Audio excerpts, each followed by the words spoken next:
The badge came from, I was a Boy Scout, there's Girl Scouts, and... How far did you get? I didn't get very far, because I didn't find it to my liking.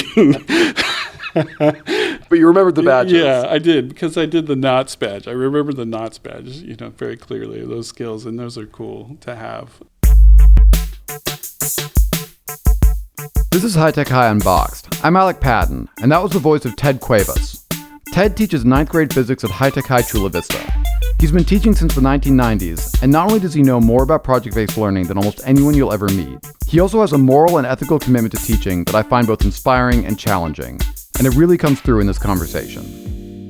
When we recorded this interview, Ted's students were in the middle of a project called Light on Literacy, in which they were designing and building solar-powered reading lamps for their first grade buddies at High Tech Elementary Explorer. It's a great project. Ted has been doing it for years, and it's been a joy to watch it develop from afar. But what we're talking about today is how Ted does assessment in this project and every project. I'll give you a quick summary of what it looks like right now, because it will make the whole interview easier to follow. Here's how it works. As Ted's students are working on this project, they are attempting to earn a series of badges within 4 categories of learning: knowledge, skills, processes, and social and emotional learning.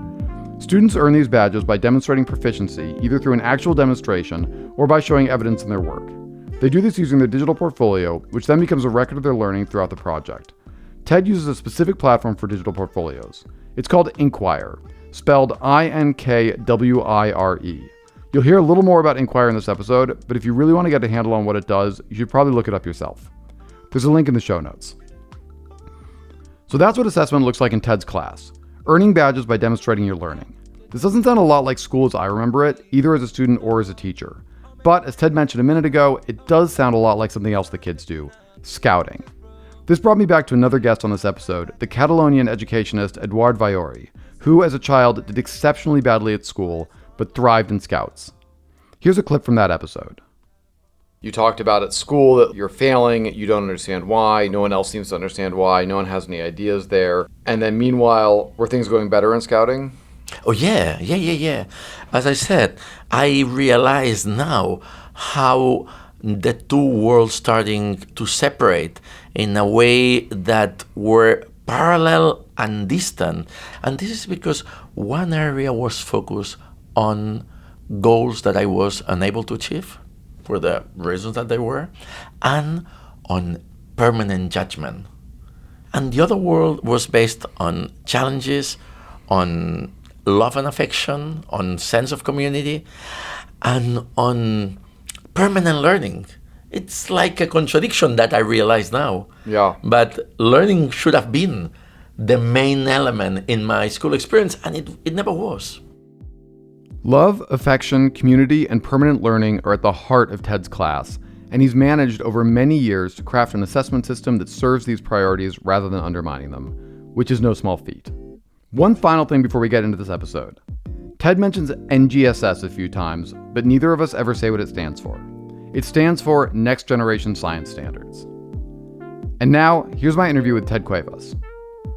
What is assessment? Students being able to communicate their learning. Why is it important that kids be able to communicate their learning? I really want them to be able to discover by the end of our education here at High Tech High that they're empowered, that they know they can feel like they can learn anything. And so the more you could talk about your successes, especially, and your growth, I think you're going to lead down that road. Yeah. It sounds very obvious to say, but when you design a project or any unit of study, your hope and expectation and desire is that children will learn things from doing that. Yes. That's why we're all here. Right. And so there's a certain aspect that's like a happy accident where it's like, wow, it's amazing that happened. I never thought it was going to go that way. But if that were your whole thing, that would maybe be an issue of just sort of like, we're going to do a thing and stuff's definitely going to happen. Right. I know you don't take that approach. When you're starting out on a project, there's what are they going to learn? There's how are you, Ted Cuevas, going to know they're learning it?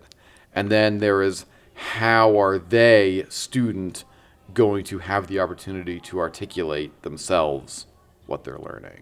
Correct. Or documenting also. Yeah. So where does that start? I've started always with what do they want to know? What do I want them to know? What are, their standards, the NGSS. We talk as staff members, what do the 10th grade teachers in chemistry and science teachers want us to support them so that we pass them on. How do you find out what the kids want to know? When we start the project, literally like a KWL kind of thing, what do you know about electricity and what do you want to know? I like to give them a lot of reading. So every week they have to read an article. It could be about solar energy or solar power. It could be about circuits, conductors, and insulators. So as that happens before the project, because that's something they're going to need to know to be able to create the circuit, then they start asking questions. And then in the past, I've taken that experience and really just kind of, these are the list, I have a laundry list, which is impossible. And then I kind of go through, personally, that's my professional ability, is to go, I want them to know this skill. I want them to be able to communicate this process. I want them to be able to communicate about their growth as a person, the habits of heart and mind, social emotional learning, and knowledge. What do I want them to be able to know, and be able to express their knowledge of? Yeah. I want to take a quick step back on this list. So with this list, you started talking about what your sources are from that. So I've got NGSS. I've got finding out from the students what they want to know, what they want to learn. I've got getting input from 10th grade teachers about what they feel like it's important for your 9th grade students to know when they get to 10th grade. What else are you using to generate that list of learning goals or learning targets? After each project, I always go back and I create a document of things that I learned, what was important, what were difficult, what was something that, maybe I don't need to emphasize next year. And this coming year, I'm going to emphasize because they need it. So you've got this list of learning targets. Are you organizing them into different domains? Yes. So the 9th grade teachers here about maybe 10 years ago, we had a really good discussion about what we really wanted, the categories of their learning. And if you realize how much we emphasize knowledge, in the past, that was pretty much what the emphasis was. You got to know this, And instead, we wanted to tease out more process, like engineering, or the process of writing. How do you start an essay, comparative essay, or something like that? And so we wanted to tease out what those processes were, and the skills as well. Like just being able to graph a line, in math.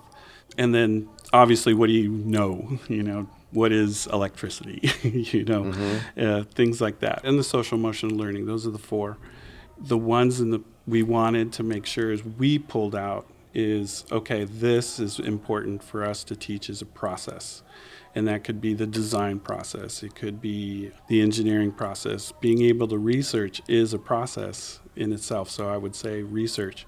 Being able to explicitly teach that so that they can explain how they researched and what they did and what did they learn about their process of research, for example. The way I'm seeing this is that a skill is like a single discrete thing, and a process is like a skill, but it's more complex and it combines different stuff. Correct. So usually you could use skills for the process of creating or doing research. Have to know how to do a good search. Or that would be a skill, right? How to do a good search, how to look at a series of different sources to figure out what they agree on, but then also how to document that, how to take notes that you can then find, how to save the hyperlink so you can find it again, and then how to communicate that to your team. Those are all different skills that fit into research as a process. Yes, and that's something that I think we need to do is be more explicit about what those processes are. There's a lot of skills we teach them, a lot of knowledge we teach them, but do we really explicitly tell them this is how you write a paper? And I think we do, but can they communicate that process, that series of steps that they took. And I think they can, and I think they do, but can we tease it out as an assessment piece? This is how you actually write a paper or start the paper or whatever. Yeah, there's also an important thing there about the discernment of when you have the opportunity to use your skill. Yeah. The number of times with students where somebody would do something, I'd be like, remember how last week we learned about how to do a search? Well, you could do that this week too, yes. Even though it's a different task. You could apply that thing to here. Right. And connecting those dots, it's much less intuitive to a teenager than you expect it to be as a teacher in my Yes. experience.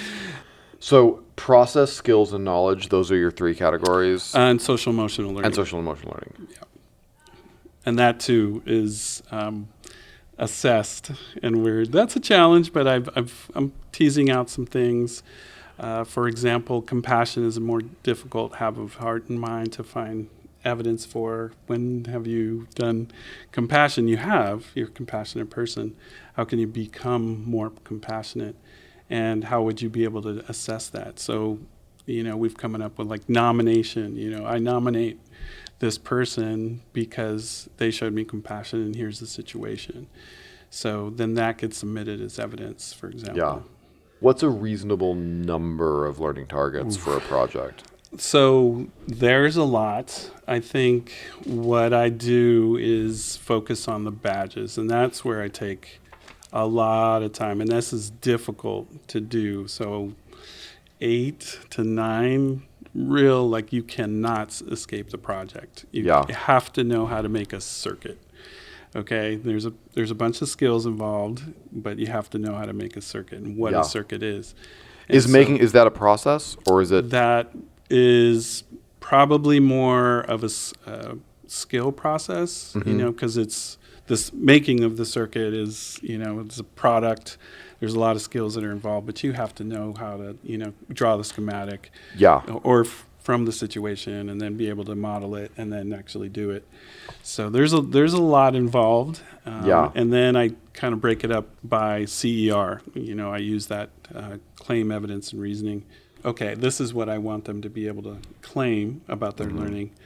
Here's the evidence, and this is the activities and assessments I'm going to provide for them so that they can document that process of proving. And then the reasoning is a difficult one. That's another process that's very important. So putting all of that together takes a lot of time, because each badge, for example, needs 3-4 pieces of evidence, strong pieces of evidence. All right, I'm going to take you back slightly. When you say badge, right, what do you mean? So the badge came from, I was a Boy Scout, there's Girl Scouts, and... How far did you get? I didn't get very far, because I didn't find it to my liking. But you remembered the badges. Yeah, I did, because I did the Knots badge. I remember the Knots badge, very clearly, those skills, and those are cool to have. Also, I think I got to give some credit to Sarah Eastlass and Mark Aguirre, because she remembers Mark Aguirre actually using the term badges. Yeah. And so it's been around. Sarah Eastlass, your former teaching partner and also alumnus of High Tech High. Yep. So you've got this list of learning targets beautifully organized into categories. What's the process of turning them into badges? What I really have always done for many years, since 1997, 98, is the portfolio. We used to do student portfolios with actually portfolio paper. And so that's what I try to do, is use the portfolio as the means for them to communicate their learning. Because we have POLs and we have SLCs.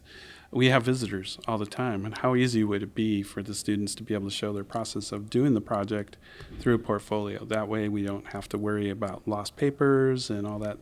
So at any one point in time, they should have their portfolio of showing their whole process through the project. Everything, video, photographs, scans, Google Docs, everything that we have, we should be able to store that in one location. The way that I understand this so far is they are doing a project, and on the basic level, their goal is to design a solar-powered reading lamp for their buddy based on their buddy's passions and interests, and them talking to them and designing this thing together and creating this. They are also attempting to earn a series of badges. Correct.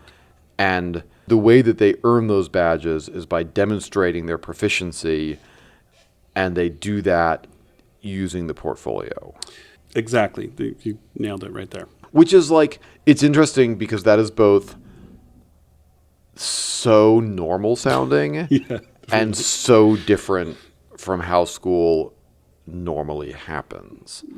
Like I hear that, I'm like, is there another way of doing it? That seems like the thing. That seems like how you would do it. And it's been around since the 70s. And Yeah. you know, all of this stuff isn't brand new. It's not new. There were great ideas in the past. So, and a lot of other, people have taught me, I'll get a Sandy Miner, and she was a wonderful team partner early on. And she was the one who really taught me about, archiving student work, how to do that, how to create the portfolios. And this was with 7th graders a long time ago. And so it's been a part of my practice or ultimate practice. And so when I came to High Tech High and they had the digital portfolio, I was really, because, I'm a nerd, tech nerd and all that stuff. I used to program and I love to do all that. So I was super excited about that. And then something happened where it kind of went away.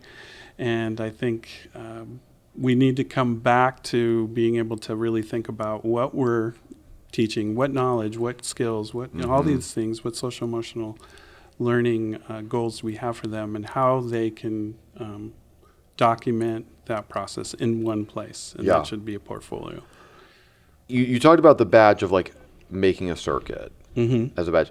That seems pretty straightforward to me, that like you could hold up a circuit that you made and show a video of you pointing out all the things. Correct. But obviously there's other ones that are going to be more abstract. Correct. Can you give me an example of another badge that's a little bit more abstract and how that gets demonstrated? One of them is the design badge, and I kind of took this one because the NGSS is kind of what's great about it. A lot of some of the goals they have in there is process and how students design their work.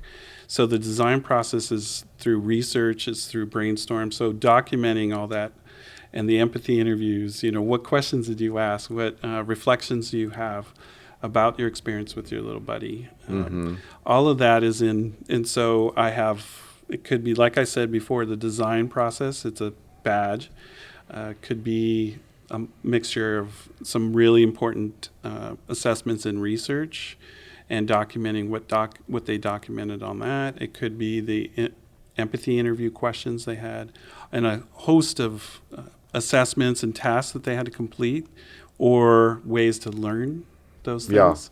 And that way they have to be able to show all that in one place. And then it's kind of like I don't know how I feel about just being the last one to go, oh, you've got the badge, So I try to build in a lot of student feedback. I can't do it all. There's no way. And so I want to leverage the students and them together. So are they helping to assess whether each other? So how's that work? It's awesome. It's kind of like doing the butterfly story, from Awesome Butterfly, Ron Berger. Yeah, right. You know what I'm talking about. If you don't, go watch it. Yeah. So I think it's trying hard to find what's good. What is the quality, piece, and looking at models, I think, is really, really important. Finding models, finding professional models, having professionals possibly come into the classroom and showing, hey, this is what we do for real, in making a lantern or, whatever. So I think that is probably one of the important parts. And then the students go back and give feedback. Teaching them feedback is another thing I'm really searching. I need some more resources on how to explicitly teach giving good feedback. Is that a badge? will be. I think it should. And some badges are the whole year. You're in a co-op, you're in our team, and so it could be the whole year. You get that in your TPOL, for example. Now we're starting to talk about it. There we go. Yeah. And so I think feedback is. I need to do better. I want to do a better job on teaching feedback. Then they give feedback, and sometimes I learned through COVID. I'm going to take a couple good things away from it. There wasn't much good from it, from my perspective as a project-based teacher. But one of them was being able to have them asynchronously give feedback to something. Because spending a lot of that time in class is really important. But they could do that at home, I don't give homework, really, unless they create their own homework, is basically what I tell them. Yeah. And if you don't use your time wisely, then guess what? You've created your homework. I always thought of it as you're doing a project. There's a certain amount to do. I'm not trying to design this such that you have to do tons of stuff beyond what you do in class, because that's unfair, just like it would be unfair if I were your employer. Right. But if you aren't getting this stuff done in class, and then you've made a choice that it's got to get done sometime. So that makes a lot of sense. And so then with this, so if I'm applying, if I'm saying, hey, I think I'm ready for my design badge, I'm submitting evidence, I'm doing it on this portfolio, which is Inquire is the thing you use for it, right? Correct. Yeah. So on this, I'm using this digital platform, and I've uploaded. I'm guessing I've uploaded some examples of the empathy interview questions I did, and some drafts I did, and I took some notes on conversations that I had with my buddy going back and forth on this iterative process, and I'm going to make a video of me talking through all these pieces of evidence, and I'm putting that up there because I think I'm good to go. And then would Brent take a look at that as my fellow student and give me some feedback on that, or? There would probably be giving feedback on more of the individual parts of getting that, so like negative and positive space is a skill I really want them to be able to visualize and see. It's not a badge because it is, I think I would spend forever trying to teach it to them because it's really challenging. However, they do learn the basics to be able to do the design. But I really lean on the students because it would take a long time if they didn't. I should leverage their expertise. They're smart. They're never underestimate what a student can do, right? A teenager can do. And that's in terms of them helping each other figure out their designs and using negative and positive space. Correct. Yes. Yeah. Yes. I think the idea is being explicit, and I want to correct myself. Homework, that word, I hate it. I don't use it. I call it prep, and the reason I call it prep is it should be preparing you for something else. And so everything should have purpose, and if it doesn't, then why have them do it? So if I put these words into my head as a prep, it makes a difference. It really does, and it makes a difference to the way I think and prepare, as well as for the students and what they're doing in class. It's interesting you say that as prep and prepare, because something that Randy Shear just said to me before we did this, he and Rob Reardon were talking about, rather than using the term formative assessment, using the term forward-looking assessment. Oh, very clever. So that was cool. I think that is. All right, so we've this is the kind of bummer question, but I think this is always an important one to understand with anything you're doing like this. If a kid's just not, they're just, for whatever reason, and I'm not putting any value judgment on this kid, but for whatever reason, this kid is just not getting it on one of these badges, what happens then? The project's over, this kid doesn't have their badge. Oh, no, they can't. It's on me. It's on me. Yeah. I'm saying that they have to have it. So it's directly on me. And so I think finding them resources, people that can come into class. I really use the upperclassmen, the students that were co-op members, our team, before because they already know, and so having them help is critical. So because I just can't do it all, it's impossible, especially projects, so leveraging other students has been, but I have office hours, they'd have to stay, but most of the time they have to do it to get through the project. So it's built in, it's kind of like you just can't escape without this one because it's so important to me. And it's sometimes, if a lot of people don't get the badge or it's not going well for that badge, then I go, well, why force it? Yeah. Obviously, there's something wrong with the badge, the way I designed it, or whatever. That okay, I'm going to back up and reflect after the project. Yeah. So logistically, if I decided, I love this, I'm doing it, I know exactly what would happen with the next project, which is that I would get to the it would be like 3 days from exhibition, and I would suddenly go, oh my goodness, these kids didn't get these badges. I can't put these kids in badge boot camp because they have stuff to do for the thing. Right. And how do you keep it from ending up shoved out to the end? Once again, it's kind of like when you design the project, you look at what they have to do in order to get there, and then really tease out, okay, they're going to do this anyway, and they have to do this, so how can I make it more explicit about what they're doing, what the underbelly is of what they're doing. It's a process or a skill, or it's something they have to know, And are you doing regular checks looking at okay, this kid has 5 of their 9 badges. That's about what I'd expect. This kid has 7 of their 9 badges. Great, they're rock and rolling. This kid only has 3. Is that a part of the... I really lean on them keeping track as well as their CFF. So the CFF, Co-op Friend Forever, is the student they are matched with the whole year, and we have check-ins every once in a while. Still working on that this year. For them to check in, hey, here's my portfolio. This is what I have. This is what I got done. Here's what I've earned. And when they apply and get a badge, for example, there's a little bit of gamification, in the platform. All of a sudden, it just gives them fireworks and everything like that. And for some reason, they love it so much. It's like the old-fashioned stamps or stars. It's really funny. So you give a sticker to a 9th grader or 12th grader, they're gonna, oh, okay, I want the star. Yep. So just little things like that. But the CFF, I think, is the partnership and their group. I have regular check-ins with them. So this process that I've really been working on for 20 years is really starting to solidify for myself, and it's still in process and progress.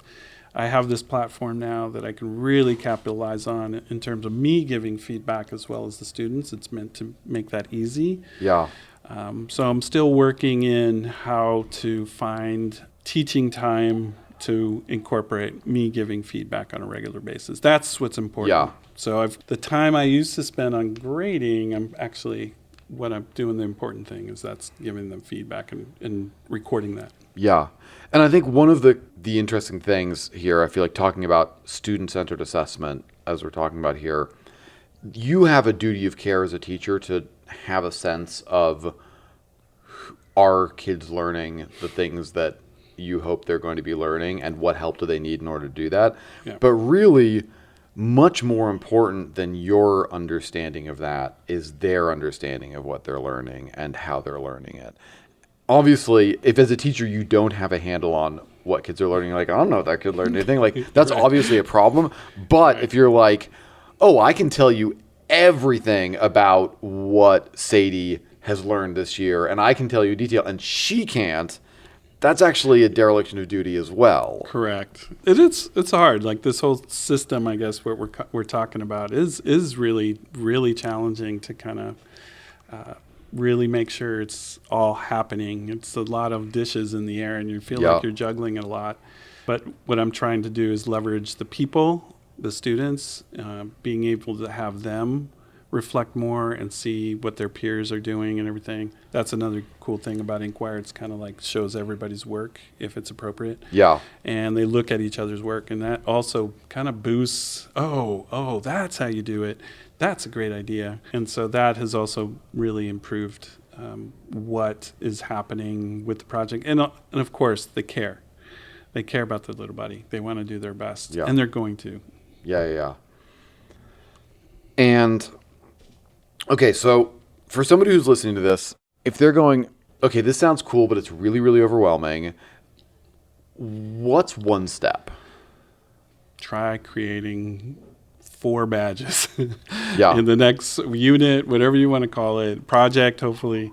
It really fits well with projects, and really try to tease out processes too. What are they? What are they for what you're doing, what they're doing? Yeah. And then how are you going to provide them activities, tasks of the project, and assessments? The assessments should be for the learning. Don't make it extra, it's part of the project, right? Look at it that way. And then make sure that those are recorded, that you have made, okay, here is this, I call it the matrix of badges. Don't make a laundry list, though. I think that's the temptation, is to make, they have to know all of this stuff. No, try to get yourself away from that word and talk, what are the skills? What are the processes? And what is the social emotional learning they have to take away? You want them to take away. Yeah. All right. If we went out to East Lake and just stomped people in Vaughn's and just said, hey, what's an assessment? A quiz is likely to be a thing that they would say, oh, yeah, that's an assessment. So you still use quizzes? Absolutely. There's selective response. So there's also categories of assessment methods, right? So there's forms that it comes into. So one, they called it the assessment for learning. Rick Stiggins, a long time ago, I was trained by him, is selective response, and that would be the realm of quizzes, multiple choice, or fill in the blank, or whatever quiz form that takes for you. Then there's writing. The writing process, actually communicating through writing, and there's personal communication. Okay, that happens all the time. We're assessing all the time. That's probably pretty much the bread and butter of our day. Yeah. Do we record it? Do they record it? Yeah. Right. That's the challenge, and that's what I want to do with the feedback part of the system. Is this kid actually listening to me, or are their eyes completely glazed over? Yeah. That's an assessment. Yeah. Right, it is. And then performance assessments are the other thing. It's like how they can record performance assessments. So there's those 4 categories. And so hacking a quiz, for example, Ohm's law, okay, well, they have to know Ohm's law in order to make a circuit, okay, because they need to solve. This is great. You've honed in on exactly the point that I stopped being good at physics. So. Right.